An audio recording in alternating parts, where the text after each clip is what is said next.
Smile for the camera, everyone is watching. 12K watching live! Everyone's watching you now. Look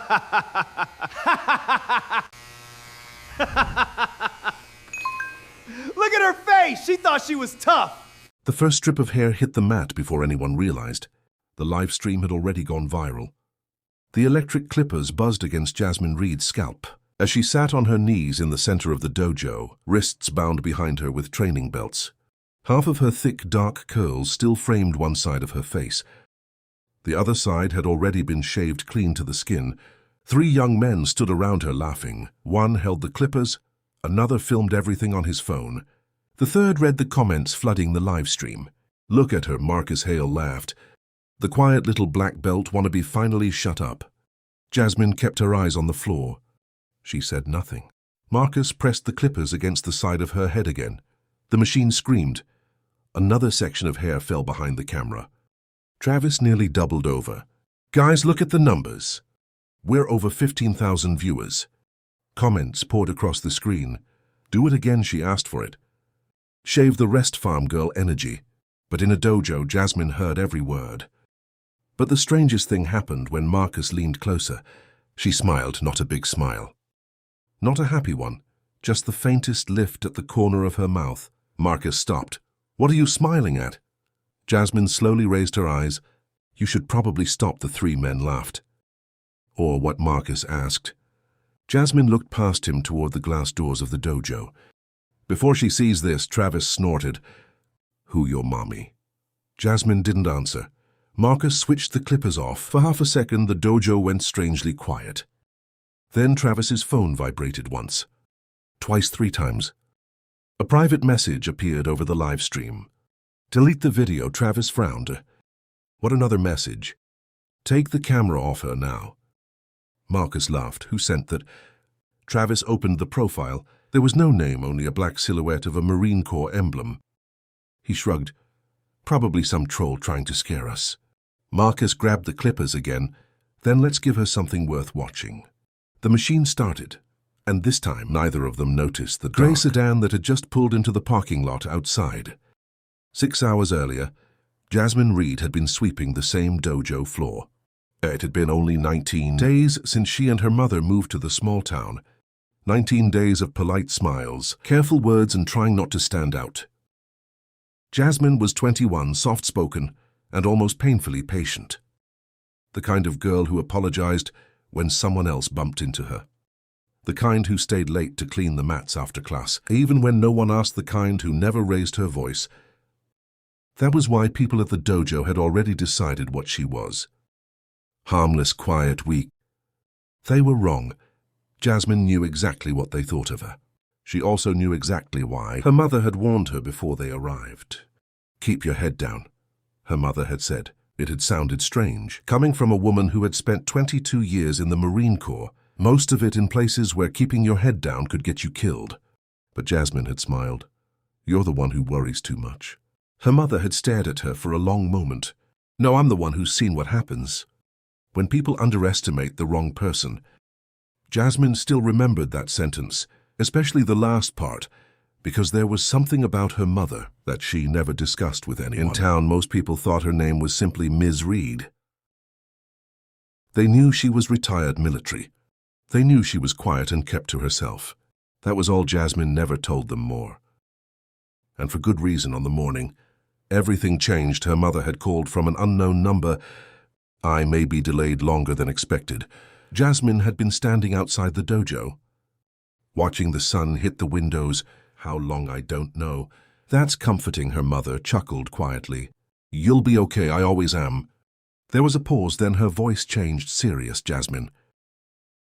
She stopped smiling. "What?" "If anything feels wrong, don't confront anyone, don't play hero. Call me." Jasmine stared at the empty parking lot. "You're making me nervous. I need you to promise me." Jasmine sighed. "I promise, good." Another pause. Then she said something Jasmine didn't understand. "Keep the black notebook with you." Jasmine frowned. "What black notebook?" Silence. The line went dead. Jasmine stared at the phone. Her mother had never sounded afraid. Worried, yes. Tired often, but never afraid. She went inside. On the front desk sat a small black notebook. She hadn't noticed it there before. Her name was written across the front. Nothing else. Jasmine picked it up. It was sealed with a simple rubber band. She reached for it, then heard a car engine outside. She looked through the window. Marcus Hale was standing beside a lifted truck with two friends. He smiled when he saw her. Jasmine quietly put the notebook in her bag. That was the first warning she ignored. The second came 20 minutes later. Marcus drove past the dojo slowly. Too slowly, his passenger filmed her through the window. Jasmine pretended not to notice. The third came when she found the side door of the dojo unlocked. She knew she had locked it. She also knew no one from the evening class had permission to enter. Early, she locked it again. Then, while stacking pads in the storage room, she saw something half hidden behind a stack of mats. A small black metal box. Jasmine crouched. She touched it, stopped. There was a tiny red light blinking. She immediately stepped back. It wasn't training equipment. It wasn't trash. It was a surveillance device. She looked toward the door. Nothing. Jasmine walked back toward the main floor, but she didn't feel alone anymore. That evening, she finally opened the black notebook. Inside was one photograph. It showed a man standing beside her mother in uniform. His face had been crossed out with a black marker. On the back were 6 words: "Do not trust the Hale family." Jasmine stared at the message. Her stomach tightened. The Hale family. Marcus's family, the family that owned the largest martial arts academy in the county. The family everybody respected, the family Jasmine had barely met. She turned the photograph over again. There was something else written underneath. "Ask why your mother was sent here." Jasmine froze. Her mother hadn't been sent anywhere. At least that's what she had told her. She had said the retirement move was personal. So why would someone leave a warning in the dojo? And why would it mention Marcus? Before she could think through the answer, somebody knocked on the glass doors. Jasmine slipped the photograph into her pocket. She opened the door. Marcus stood there. "Evening." Jasmine gave him a polite smile. "Can I help you?" Marcus looked past her into the empty dojo. "Your mom around?" "No." "When's she back?" "I don't know." Marcus smiled. "That must be lonely." Jasmine's expression didn't change. "Can I help you with something?" Marcus leaned against the doorway. "We heard you've been asking questions about what? Things that don't concern you." Jasmine looked at him then. "I guess there shouldn't be a problem." His smile disappeared. For the first time, she saw something beneath the arrogance. Fear, not fear of her. Fear of what she might know. Marcus straightened. "Welcome to Hale County." Then he walked away. Jasmine closed the door. She locked it, then locked it again. That night she didn't sleep. At 3:41 in the morning, her phone lit up. Unknown number. One of them knows about the notebook. Jasmine sat upright. Another message arrived. "The dojo isn't what you think." Then a final message: "Don't let them take you to the center mat." Jasmine's blood ran cold. She had no idea what the center mat meant, but the next afternoon she found out. It happened quickly. A truck blocked the side entrance. Another rolled in behind it. Marcus jumped out. Travis was carrying the camera. The third boy held a pair of heavy-duty clippers. Jasmine stepped backward. "What do you want?" Marcus smiled. "Just a little lesson. I haven't done anything. You embarrassed my family." Jasmine frowned. "I don't even know your family exactly." He walked closer. "You moved here," started asking questions, and suddenly, people are looking at things they weren't supposed to look at. Jasmine's heart started pounding. This wasn't about a new student. This wasn't about bullying. They were afraid of something. And somehow she was in the middle of it. Marcus grabbed her arm. Jasmine pulled away. "Don't touch me," he laughed. "Now you're scared." Travis raised his phone. Going live, the red live icon appeared. Thousands of eyes started watching. Comments exploded across the screen. Marcus announced to the audience that the new girl needed to learn how things worked around there. Then they dragged her toward the center mat, the same mat where months earlier her mother had quietly placed something beneath the floorboards. Before they moved in, Jasmine remembered watching her do it. She had asked what she was doing. Her mother had only smiled assurance. Now she was being forced to her knees on that same mat. The training belts tightened around her wrists. The camera moved closer. Travis laughed. "Say hello to everyone." Jasmine looked straight into the lens. For one strange second, her expression changed. She wasn't frightened anymore. She was calculating. She looked at the phone, then at Travis, then at Marcus. "Keep the live stream on," Marcus laughed. "Why?" Jasmine glanced toward the glass doors. "Because you're going to want proof." He shook his head. "You really don't know when to shut up." He turned on the clippers. The machine buzzed. The first section of her hair dropped onto the mat, and at another the viewers went wild. But Jasmine didn't cry, she didn't beg. She only stared toward the parking lot, because somewhere beyond the glass, something had just appeared, one dark grey sedan, then another. Then a third. Travis noticed it first. His laughter disappeared. Marcus kept shaving. What look? The vehicles were getting closer. No regular cars moved like that. No local cops moved like that. And no ordinary mothers traveled with that kind of precision. Marcus switched off the clippers. The entire group went silent. Jasmine lowered her head for the first time that day. She whispered something no one else could hear. "Mom." The lead sedan stopped. The driver's door opened. A woman stepped out, plain clothes. Perfect posture, cold expression. She looked at the center mat, then the ropes, then the shaved side of Jasmine's head. And finally the clippers lying in Marcus's hand. Her face went completely still. She didn't shout, she didn't run. She simply turned toward the two men who had stepped out of the other vehicles and said 6 words, "Get my daughter away from them now." Then she looked directly at Marcus, and Marcus suddenly understood why. Jasmine had never been afraid of him, because the woman standing in that doorway wasn't just her mother. She was the reason everyone had been warned to leave her alone. And she had just arrived. The first thing Lena Reed did was not threaten anyone. She didn't even raise her voice.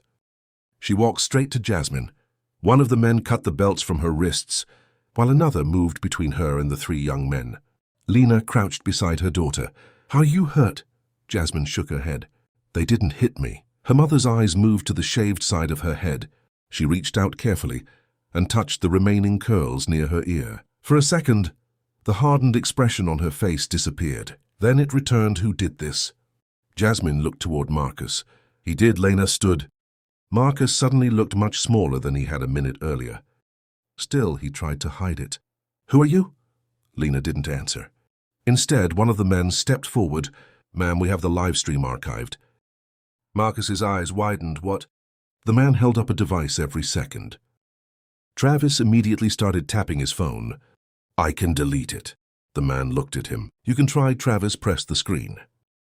Nothing happened. He tried again. Still nothing. His face drained of color. "What did you do?" "We mirrored the stream the moment it went public." Lena finally looked at Travis. "You wanted viewers." Travis swallowed. "You got them." Silence settled over the dojo. Then a distant siren sounded. Marcus looked toward the parking lot. "You called the police?" Lena shook her head. "No." Another siren joined the first. Then another. Marcus looked at his father, who had just stepped out of a black SUV, racing toward the building.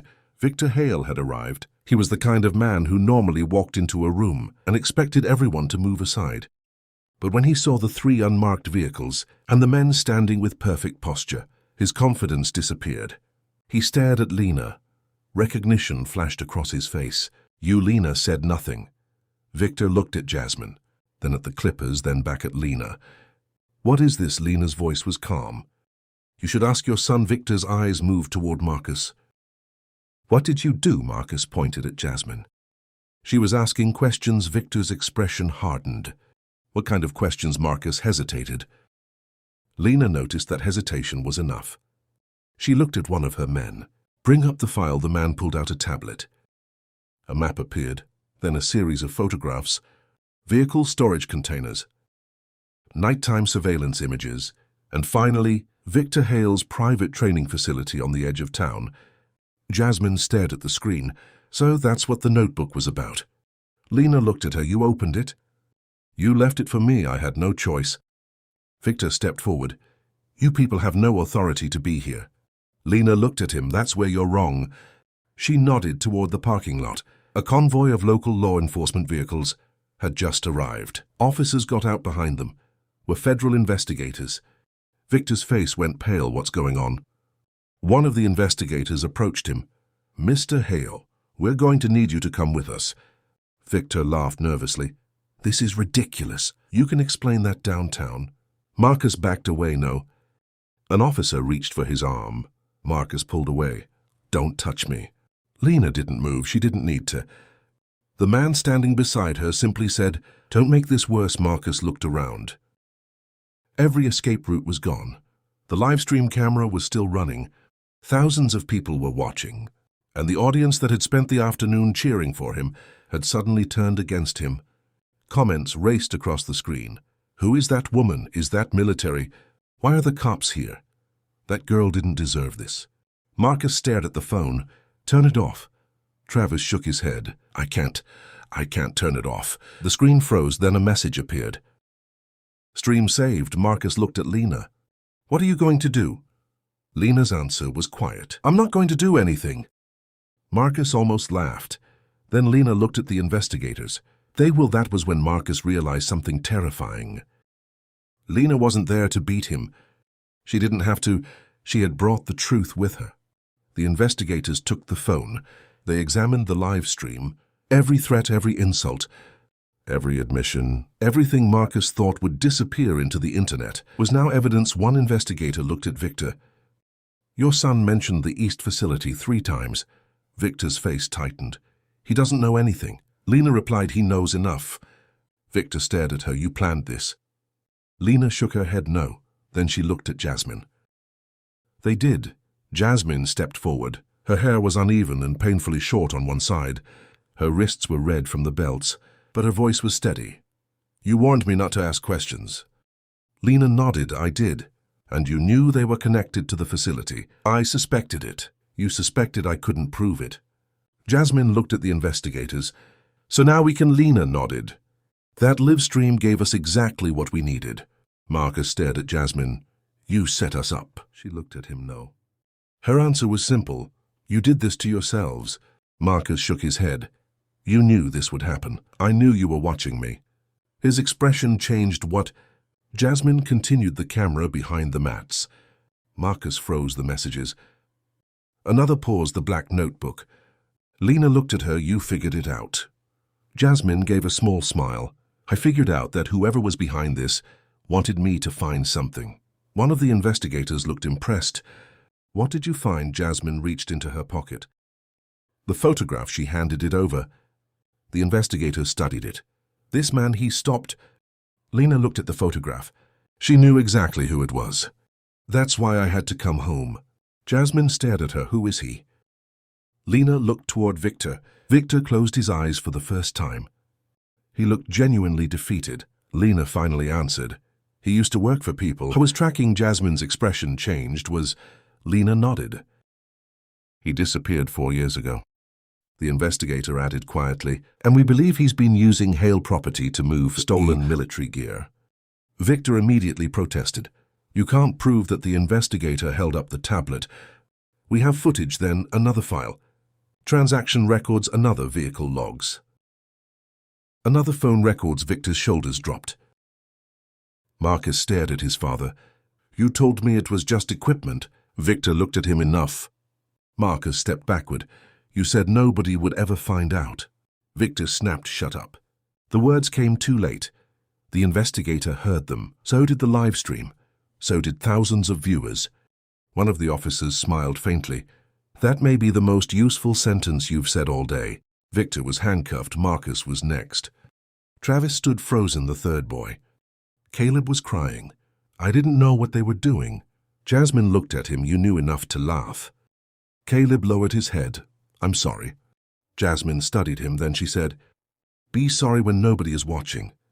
He looked up. That sentence hit him harder than anything Lena could have said. The officers began leading them away, but Marcus stopped. He turned toward Jasmine. You think you've won? Jasmine didn't answer. Marcus looked at Lena. You're going to regret this. Lena finally stepped closer. Marcus's courage vanished. She didn't threaten him. She simply said, You had 3 chances to walk away. Marcus swallowed. You chose all 3 wrong. The officers led him away. The dojo became quiet. The air moved through the open doors. For the first time all afternoon. Jasmine breathed normally. Lena looked at the center mat, then at her daughter's wrists, then at the ground covered with strands of dark curls. Her jaw tightened. I should have been here. Jasmine looked at her. You're here now. I told you to call me. I didn't get the chance, Lena nodded. Then she did something nobody expected. She knelt down and began gathering the pieces of Jasmine's hair from the mat. Jasmine watched her mom. She didn't stop. This doesn't belong here. She put the hair carefully into her hand. Jasmine smiled through the exhaustion. You know it's already gone. I know, she stood. But I'm still picking it up. Jasmine looked at her for a long moment. Then she stepped closer. You came home. Lena looked at her. For you. Jasmine smiled. I'm okay. Lena shook her head. You shouldn't have had to be. That night, the story exploded across the country. The live stream was reposted thousands of times. News outlets picked it up. Social media users identified the Hale property. People who had watched the original Humiliation began posting.